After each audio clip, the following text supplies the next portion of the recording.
இதனுக்கு நீ எச்சரிக்கையாயிரு. அப்போ 3 ஆபத்தான மனிதர்கள்.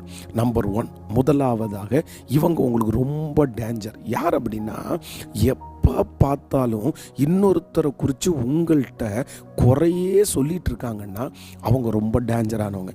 மேனேஜரை குறித்து குறை சொல்லுவாங்க, தலைமைத்துவத்தை குறித்து குறை சொல்லுவாங்க, கூட வேலை பார்க்குறவங்கள குறித்து குறை சொல்லுவாங்க. அவங்க எப்போ நம்மகிட்ட பேசினாலும் யாரோ ஒருத்தரை குறித்து குறை சொல்லிகிட்டே இருப்பாங்க. ரொம்ப கவனமாக இருங்க. அவங்கள பற்றி சொல்லிட்டாங்களா, இனி உங்களை பற்றி அடுத்தவங்கள்ட்ட போய் சொல்லுவாங்க. ஸோ இந்த மாதிரி நபர்களை நீங்கள் ரொம்ப கவனமாய் கையாளுங்கள். ஸோ மறந்துடாதீங்க, உங்கள்கிட்ட எப்போ பார்த்தாலும் யாரையாவது ஒருத்தரை குறித்து குறை பேசுகிற ஒருத்தர் வந்தாங்கன்னா தயவு செய்து அவங்கள விட்டு விலகுங்க. அவங்க உங்கள் தரிசனத்தை இழக்க பண்ணுவாங்க. உங்களை அவங்க பின்னாடி இழுத்துட்டு போவாங்க. அவங்க உங்களை கத்திரிடத்துல கூட சேர விட மாட்டாங்க. ரொம்ப